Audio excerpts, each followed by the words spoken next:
कांग्रेस और गोवा के लोग एक तरफ हैं और भ्रष्टाचारी बीजेपी और कुछ और दल दूसरी तरफ हैं।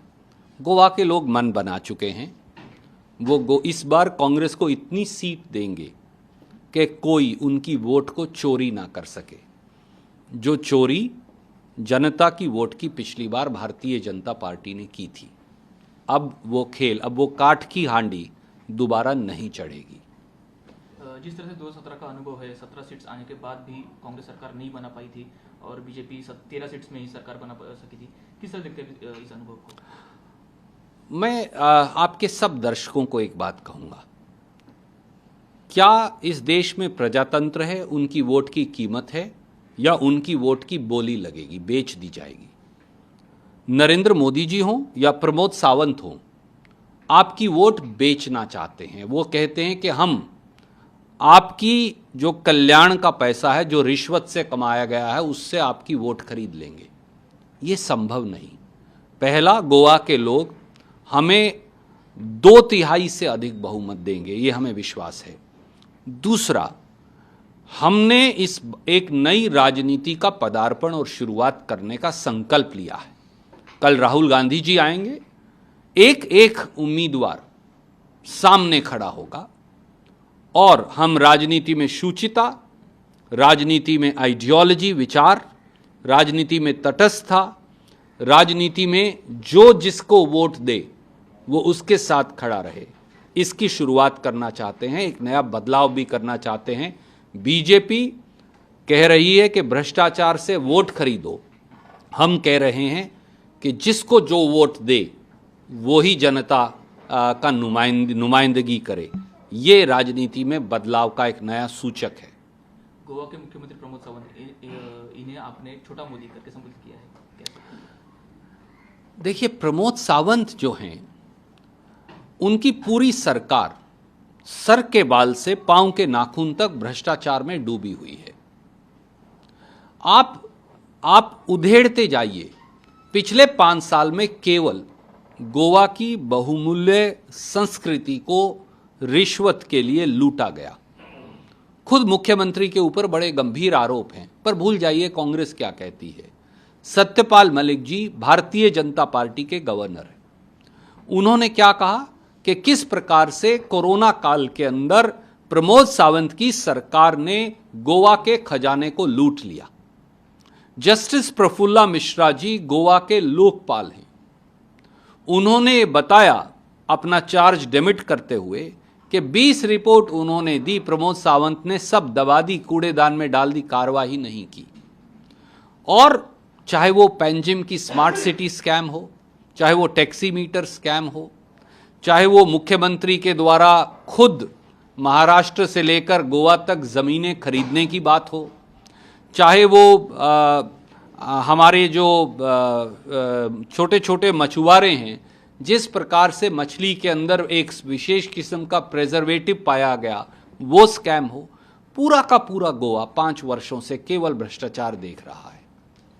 पी चिदंबरम ने कहा है कि इलेक्शन के बाद भाजपा को रोकने के लिए हम शिवसेना और एनसीपी की मदद भी ले सकते हैं। किस तरह से?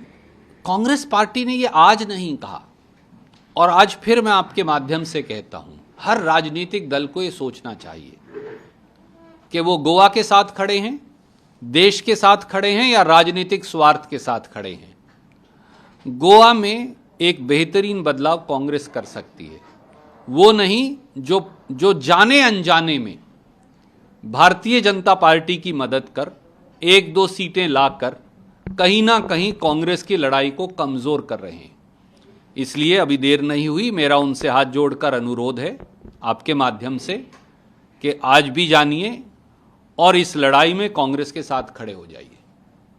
अरविंद केजरीवाल इन्होंने कहा है कि गोवा में सिर्फ 2 पार्टियों के बीच में लड़ाई है, एक आम आदमी पार्टी और दूसरी भाजपा, क्योंकि बाकी पक्षों के अगर एमएलए चुन के आएंगे तो वो बाद में भाजपा में ही जाएंगे। इसलिए अरविंद केजरीवाल एक बहरूपिये हैं, ही इज एन इम्पोस्टर, और वो भारतीय जनता पार्टी की बी टीम है।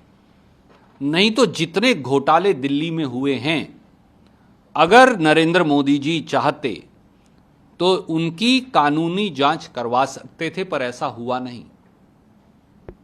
आप मुझे बताइए, हमारी बहन हैं, दोस्त हैं आतिशी जी, वो इंचार्ज हैं। जब वो दिल्ली जाती हैं चुनाव लड़ने, तो कि कहीं उनका नाम मर लेना है तो इससे बाकी लोग नाराज ना हो जाएं, तो वहां बदलकर सिंह लिख लेती हैं, और जब वो गोवा आती हैं तो फिर मर लेना लिख लेती हैं। क्या ये भारतीय जनता पार्टी का दोहरा चरित्र नहीं दिखा रहा? अरविंद केजरीवाल के अंदर और बाहर जब टोपी उतारेंगे तो आरएसएस नजर आएगी। बाहर सफेद टोपी है, अंदर काली है, और केवल वो पूरे देश में जहां जाते हैं लोगों को टोपी पहनाने का काम करते हैं। पर गोवा के लोग उस धोखे में आने वाले नहीं। अमित शाह ने कहा है कि गोवा भाजपा के लिए गोल्डन गोवा है, पर यही गोवा कांग्रेस के लिए गांधी परिवार का गोवा है। पर अमित शाह जी ने गलती से शायद सच बोल दिया, क्योंकि उनके लिए गोवा गोल्डन गूज है, सोने के अंडे देने वाली मुर्गी है, जिसे लूटो, भ्रष्टाचार करो, पैसा बनाओ, भाग जाओ, और गोवा के लोगों को ठगा हुआ करके छोड़ जाओ। कांग्रेस के लिए गोवा एक ऐसा प्रांत है जो हिंदुस्तान में एक मॉडल बनेगा कि किस प्रकार से ecology, environment, employment, MSME, tourism, fisheries and responsible mining, ये सब इकट्ठी होकर कैसे हो सकती हैं, ये कांग्रेस है। टीएमसी के अभिषेक बैनर्जी ने कहा है कि कांग्रेस ने अपने ईगो के लिए अलायंस नहीं किया गोवा में।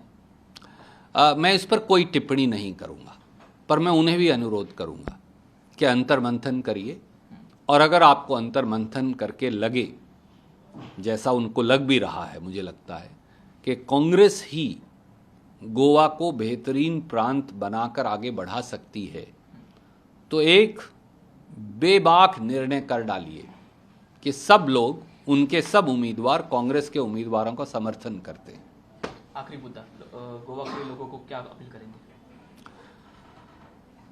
भ्रष्टाचार से मुक्ति तो कांग्रेस, मैल एडमिनिस्ट्रेशन से मुक्ति तो रास्ता कांग्रेस, एक जिम्मेवार सरकार का गठन तो कांग्रेस, बहरूपियों से मुक्ति तो भी कांग्रेस, गोवा में मछुआरे हों या टूरिज्म इंडस्ट्री हो या एमएसएमईज हो या दूसरे हमारे भाई हों, रोजगार और महंगाई से मुक्ति तो कांग्रेस।